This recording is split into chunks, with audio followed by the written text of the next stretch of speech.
to grave errors, and they did fall in many places, because I am in this field since last 25 years, and I have seen what happened to many institutions that they claim to be Islamic. They claim that they are following these principles of Sharia. Still, they are deviating from it, and they are not fulfilling its full requirements. Therefore, it should be done in very precautious manner. But I hope that as there is, if there is a appreciation of the fact, and if there is, if the Muslims are anxious truly to establish such institutions, inshallah, it will not be very difficult to bring such institutions in place here also in this country. And I am, alhamdulillah, happy that many Muslim brothers are, they are on their way to establish, to have trainings. And I am happy that before establishing the program, they are, making efforts to train the people, train the manpower in this behalf. So, the Muslim, I would appeal to the Muslims that they should cooperate with them, and they should appreciate that they are doing for the betterment of the society, betterment of the community, and inshallah it will bring fruits. May Allah subhanahu wa ta'ala give us all tawfiq to observe all His commands and prohibitions in letter and spirit. And may Allah subhanahu wa ta'ala give us tawfiq. وسبحان ربك رب العزة عما يصفون وسلام على المرسلين والحمد لله رب العالمين.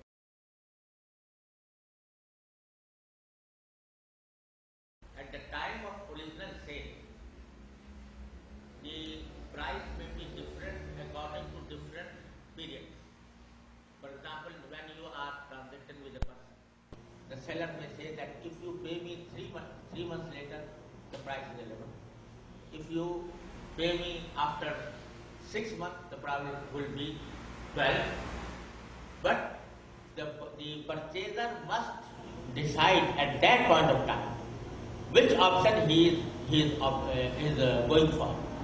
For example, if he has went for 3 months and 11, then he must, then once a price fixed, it cannot be changed after that. This is the principle. So therefore, if he paid after 3 months and the agreement was for 3 months, he will pay 11. And if he does not pay on time, then it is not allowed to charge any more price. But the person who had from the very beginning, he agreed to pay 12 after 6 months, he is entitled to do so because he has opted it at the time of first sale, original sale, and it was agreed between the parties at that point of time. This is it. What is the justification for increasing the price with an increase of time? That is the question. Okay. The price of commodities is determined between the parties, and the seller may determine the price keeping in view different factors. For example, if a seller is selling the commodities on footpath, the price may be lower. But if he is selling it in a shopping mall, air-conditioned shopping mall, the price may be different. So there are different factors on the basis of which the seller decides to determine a price. Among those factors is the one that the purchaser is going to pay when is going to pay. This is also one of the factors in which are taken into consideration while fixing or determining a price.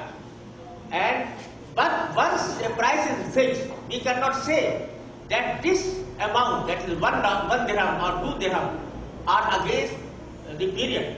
The price will be related to the commodity itself. One may take into consideration whatever factors he has, but once a price is fixed, the price is for the commodity and not for the period, and therefore it cannot be increased. I just like to follow up on the analyzed question.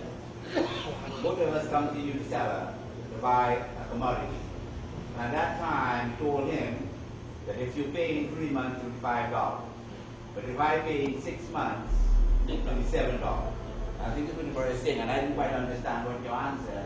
My answer is that at your time of original sale and purchase, it is allowed. But once the price is fixed, for you $7 and for him $5. So if he does not pay at that point of time, after 3 months or 6 months, then the price may not be increased. No, I understand. But it's your prerogative, the seller, to charge him one price for the same thing and charge you something else, regardless of the circumstance. You can just improve it. Yes. Okay, sir.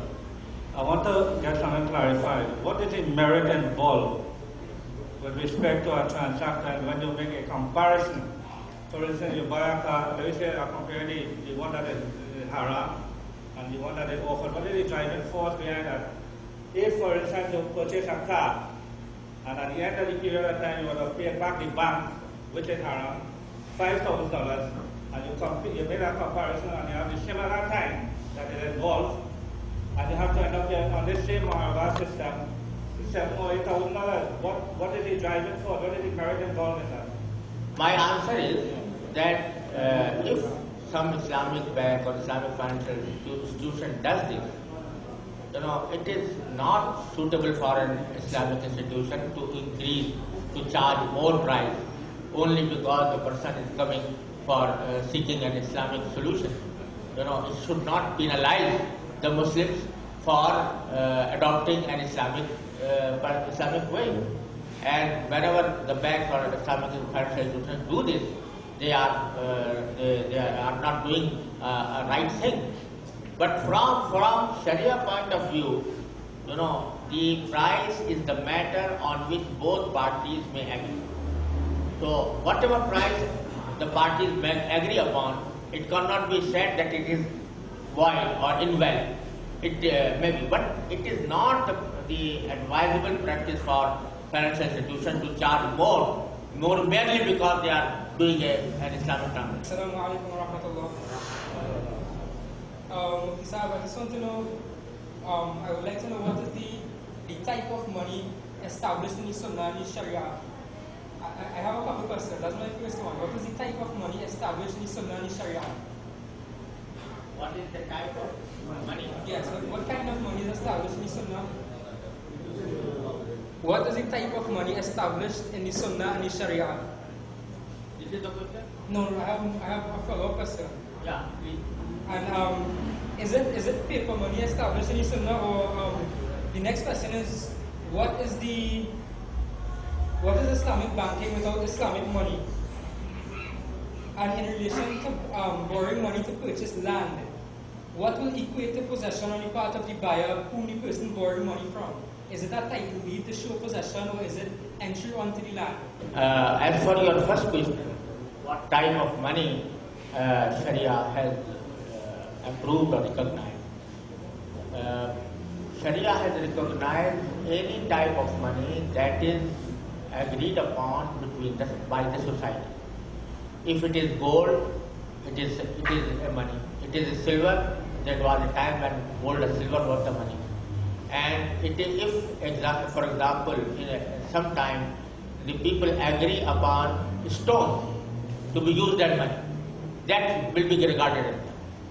If, for example, some coins are coined from leather, and they have been used in a number of countries, Islamic countries, for some time, they can be regarded as money.